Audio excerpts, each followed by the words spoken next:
Hello, bonjour, namaste, ni hao, and ohio everybody. What is going on? It is Galeriot here, and welcome back to the YouTube channel once again for another Danmachi Battle Chronicle video. And today we are going to be updating the tier list with the brand new Adventurer Asfi and Assist RYU from the All-Comers Championship Decider match event. And along with that, we will be adjusting and making changes to the tier list because of the most recent balance adjustments to the speed and support units. Of course, if you guys go on to enjoy this video, please be sure to leave a like down below, subscribe to the channel for more Danmachi and Danmachi Battle Chronicle content, and let me know in the comment section down below where would you guys place the brand new Asfi and RYU, and along with that, what changes would you guys make to the tier list according to the balance adjustments for the speed and support role setups. Let me know in the comment section down below. I'm curious to see what you guys have to say down below. Now, of course, I expect a lot of you guys to start in, talking more about these units in the near future, especially now that we're getting basically what is the equivalent of 2 free multis at the start of every banner. Well, technically 1 free multi. You also get the login bonus 3000 sellouts, but now they've obviously been giving out 10 tickets at the start of each banner basically. So far, the Otarl and Freya banner and Asfi and RYU banners have had that. I'm curious to see if they'll continue with that in the Christmas banner, but to be quite honest, I expect that to be the case. I remember them saying that on their tweet that they were planning on doing that for future banners as well. So let's wait and see. Of course, maybe they meant only the Asfi and RYU banner, but I doubt it. I hope to see that as well for the Christmas banner because it makes life a lot easier when you're aiming for especially time limited units. But anyways, that's a topic for another day. Of course, let me know if you guys have pulled Asfi and RYU, and if you have used them, let me know because I'm very curious about Asfi at Awakening 0, and we'll start off with that. We'll start off with the Adventurer tier list, and I'm gonna be placing Asfi most likely in A. Now, of course, one thing to note, by the way, is I'm just placing these units in their ranking. Somebody came at me in the last video, the last tier list video, saying that how dare I put Freya at the bottom of S tier when, I'm one of the bigger advocates about Freya as an assist character. I just placed her there because I was like, I don't know where to place her, but she is guaranteed S for sure. Looking back on it, I wouldn't be mad if you placed, Freya somewhere in the middle of S tier probably. But to be quite honest, the S tier is so diverse with so many different options and all of them do very different things that it's hard to, rank one over the other because one unit is going to be better in one scenario, whereas another unit is going to be better in another scenario, right? So it's hard to exactly judge where to put Freya, but with the amount she does, you could easily say that she's in the middle of S tier at least maybe, but I'm just placing her in S tier right now because it makes life a lot easier. And down the line, it's just gonna get more and more complicated as more and more units release. So for me, just placing them in the tier that they are supposed to be in is, I think, ideal enough. Now, the reason why I'm placing Asfi in A tier is because of 2 reasons. At Awakening 0, when you have the procs go off, you will see her be like effectively a high A, maybe low S tier unit. But when the procs don't go off, she's pretty much a B tier unit. And what I mean by that is that basically her kit is very RNG in that all of her buffs and debuffs, for the most part, I think there's only like 1 or 2 skills that aren't reliant on a RNG chance thing at Awakening 0. Every one of her abilities has a 50% chance of proccing. So on her first skill, I think it's a 50% chance of reducing the enemy's critical rate, magic, and strength. On her second skill, she can guaranteed inflict bind for 3 seconds, similar to Tione basically, but she also has a 50% chance of inflicting burn or poison.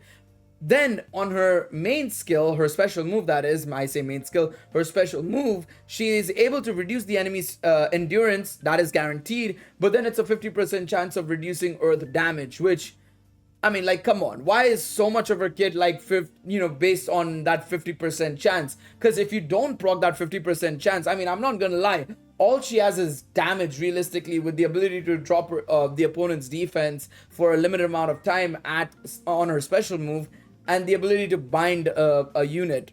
Like, come on, is that really what we're dealing with now? When we've had such great units like Otarl, like Halloween RYU, like Cassandra. And even though, I complained about Cassandra and RYU potentially being too reliant on their poison, coming off of that, I don't feel like that's been the case necessarily too much, especially if you have Daphne, for example, right? Or if you are able to, get the rotations right with their special moves and skills respectively. I think it makes a lot more sense for those units to be a little bit more limited, whereas this is just reliant on luck effectively.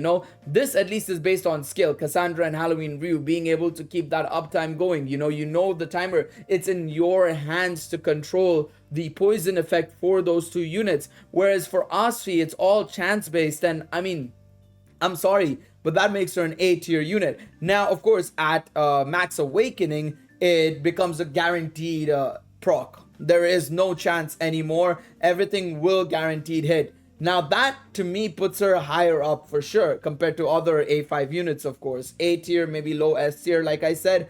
But, in all honesty, I think just because of that 50-50 chance, she could either be an high A tier, low S tier unit, and the fact that she could be a B tier unit as well. I think placing her in A is the safest bet. Let me know if you guys think I'm right or wrong. I'm curious to see what you guys have to say down below, but I just personally feel that Asfi just misses that oomph, in my personal opinion, a little bit. I feel like she could be a lot better in that regards. I'm just kind of disappointed that they made her so weird in that with the whole 50% thing, in all honesty. I find it very, very odd. Now, we move on to Ryu, and after we are done with Ryu, we will also do the speed and support units. Don't worry, we will be adjusting the tier list. Of course, the adventure tier list will see more changes than this side, because this side, it's only the assists of the speed category that have seen changes. The support units haven't seen changes here. Well, outside of Miak, because Miak technically did get a little bit of a buff. Now his skill goes from being only a single unit to all allies now, which is kind of nice, I would say, for sure, right? But Ryu is a very interesting assist in that she is very debuff reliant effectively. It's a 60-second cooldown and she reduces strength and movement speed, if I recall correctly. Her passive skills are decent. If I recall correctly, it's like strength, magic, and stamina, I think, is the last one, or it's somewhere, it's jumbled up between those three basically, but I know it's those three. Not bad passive skills. I just feel like for an assist, I think A. In MSS, that reduction in strength and movement speed will actually be pretty solid. But outside of that, is she really doing much? I don't know. I don't feel like she's doing much at all. And quite frankly speaking, some people might make an argument for her being in B tier even, I would say. But I think A tier is solid enough. She is still a decent unit, I feel, especially with the passes and everything.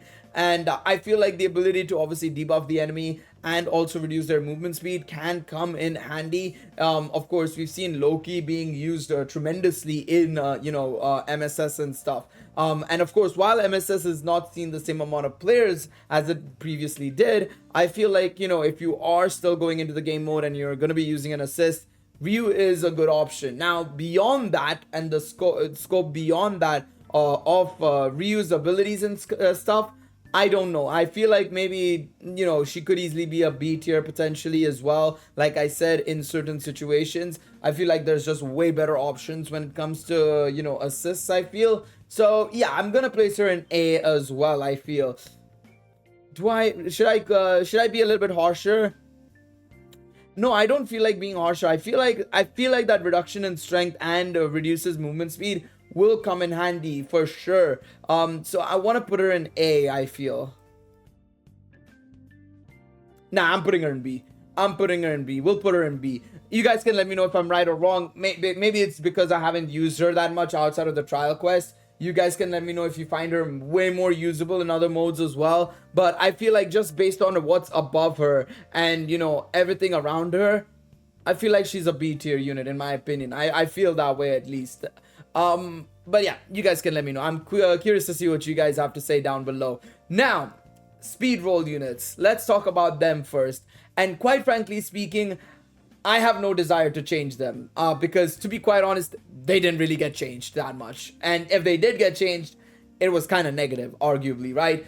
So of course, the big change to the speed roll units, if you haven't seen my video already, is that their HP and vitality have gone up, but their dexterity has gone down, right? So obviously that means they'll have less of a crit chance. Of course, they can still get that through, you know, scene cards and stuff. So it's not really a big problem there. But it does mean you'd have to use a slot of a scene card in order to get that up, which is kind of unfortunate because, you know, to be fair, until now, you could probably get away without using a scene card that increased crit rate because you get enough crit rate from the assist and the attacking unit, the adventurer, right? But at the same time, I don't feel like it's enough of a, you know, negative to, you know, push these units down effectively because their HP and vitality has gone up, which means that they can survive more hits, which is still very, very good in a lot of game modes, right? So I think leaving them where they are in terms of both the assist and adventure side makes the most sense. I feel like there's no point in me potentially, you know, being too harsh on the on this front and trying to push these units higher than they should be when I think they are fine though where they are, to be quite honest. All right, so let's talk about the support roles, and this is where I think things will matter and change a lot more.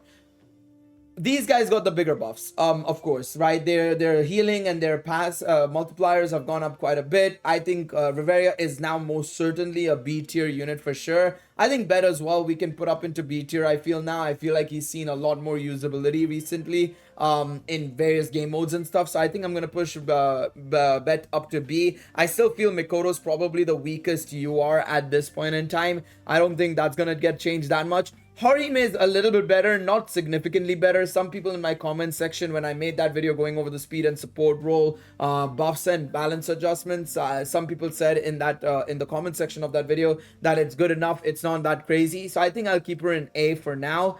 The only unit I don't know anything about is Summer Lafia. Cassandra also got a decent buff, but I don't know if I would make it so that she goes into A because of those buffs, to be quite honest. Summer Lafia, I don't know anything about. You guys will have to let me know, you know, based on your previous experiences with your current experiences. Do you guys notice anything? Because to be quite honest, if there are significant differences and improvements, maybe A tier, but for now, I'm gonna keep her in B tier. What I might do is I might go back and look at my older videos of me going over Summer Lafia's skills and everything, and then compare it to the JP website, which actually has obviously gotten everything updated with all the new information and everything. So we might do that as well down the line. So yeah, for now, I think I'm gonna keep it as is. It's only small adjustments. Riveria, Bet go up a tier. Cassandra stays there.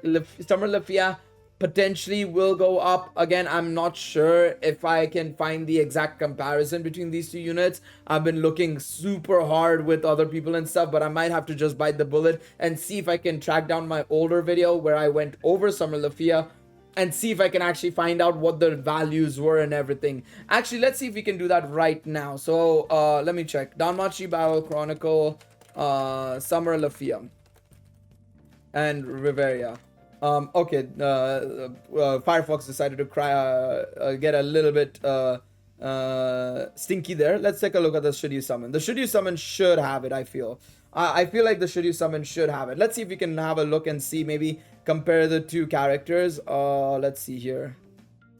Do we have the values on this page, or do I have to go into the character details? Let's have a look and see. If it would buffer quick enough, we would be able to do that. Thank you, website. Thank you, Firefox, really appreciate it. Let's see. I need to check if my if I actually look at it, because if I don't look at it, then I don't have the numbers. Oh no, I do look at it, thank God. Well, I look at Riveria. There it is. There's Lafia. All right, let's take a look at Lafia. And what I'm gonna do here is let's take a look at strongest adventure, and then from there we can take a look at. I mean, we see Asfi is S tier, so they placed her higher. But yeah, it lacks stability. Thank you. They've also agreed with me. Okay, we'll take a look at that in just a moment. I want to see where is Lafia. So they put Lafia in A as well. So let's see here. So 1 second. Final summer units. Okay, this is skill level 10 at max awakening. So let's take a step back and see technique 1, because I want to see what the differences are. I expect the status multiplier to have gone up a little bit, but let's see here. So Fairy Flare Plus, attack multiplier 112.5% and reduces enemy endurance by 30% for 8 seconds, right? Now, it is 13 seconds, but the multiplier and the endurance reduction is the same. So it's gone up by 5 seconds. Again, very similar to the Mikoto, I think it was. The SR Mikoto had a very similar boost as well, right? Now, let's take a look at the second skill potentially here. Thank you. So Fairy Step Plus is 150% multiplier to the healing and 30% endurance increase to all units for 10 seconds. This goes up to 300%, which is nice, and 30% durability and 10 seconds increase as well. So no changes to the latter half, but the first half has gone up by 150%. So basically doubled in healing there, which is not bad at all, I would say. Not bad at all. And then finally, Flower of Sunlight Plus Plus has an attack multiplier of 750%, increases all allies electric damage by 40% for 15 seconds is the main thing. What is it here? 35 seconds. I think that's a W. Okay, you know what? Sure. I'll give Lafia an A. I think that immediately becomes a real boost, especially for future electric teams. 35 seconds is surprisingly a lot of time in the grand scheme of things, and especially if you do something like what you do with Haruhime anyways, right? Haruhime has a very similar buff as well, right? She increases the damage of allies by a certain amount for 30 seconds, and that's significant because in that 30 seconds you can launch your other two allies' skills and their special moves and still have enough time to do some more damage potentially as well. I think that's significant enough to push her into A, in my personal opinion. Absolute W from the team at Aiming there with these units. Of course, the assist side, like I said, doesn't change that much, but even with the speed changes, to be quite honest, so we keep it as is. But yeah, that's the update to my tier list. Let me know what you guys think. Do you guys agree, disagree? I'm curious to see what you guys have to say down below. Now, let's take a look at the ranking they've got here. So let's take a look at Strongest Adventure and see what they have to say about Asfi now. Asfi is a support adventurer who specializes in applying debuffs, and in addition to reducing critical rate, strength, magic, power, or durability, earth attribute damage, she also has a wide variety of debuffs such as bind, burn, and poison. In the unawakened state, most debuffs are given by chance, so it lacks stability, but she is a versatile debuff supporter who can provide support in a very wide range of ways, from lowering both offensive and defensive status while inflicting status abnormalities. I agree with this point. I don't know if I would put her in S because of that, but that being said, they put... I feel like that's a little bit of a stretch. I wouldn't personally. Maybe they're basing it off her maximum potential, which is fair. If you guys want me to do that, if you guys want me to base it off Awakening 5s, let me know, because if that's the case, I feel like Asfi definitely is, you know, close to S tier, if not S tier guaranteed. But yeah, you guys can let me know. I know a lot of people have been advocating Otarl for being a double S, by the way, but I'm still gonna keep him in S tier for now until we see what they do with the fire units come the Christmas banner, because I feel like that's what's gonna stop me from pushing him into double S. I have that, you know, even though it's not happened yet, the fact that it is going to happen very, very soon makes me feel like I shouldn't be putting him in double S. But let me know what you guys think. All right, now we're gonna take a look at this setup, and RYU is an S tier. Okay, so they put a RYU in S tier as well. So let's see what they say here. RYU can inflict strength and slow movement speed on the enemy in front of him, in front of her, greatly restricting their opponent's actions and reducing their firepower. In the battle for magic stones, you need to be careful about the number of gaps, but in quest capture, she has a powerful support ability that can weaken the enemy for a long time. See, I agree, and that's why I was like, maybe I'm being a bit harsh with B tier. You know what? I'll put her back in A. I'll put her back in A. I feel like I'm being a bit too harsh there. We're gonna put her back in A, and I'm gonna leave it there. But let me know what you guys think down below in the comment section. Do you guys agree with the tier list? Do you guys agree with the JP lads, or do you guys agree with me? Let me know in the comment section down below. I don't think they've changed anything with the adventure side when it comes to... Let me just have a look here. Riveria is now in A tier as well, which makes sense. Mikoto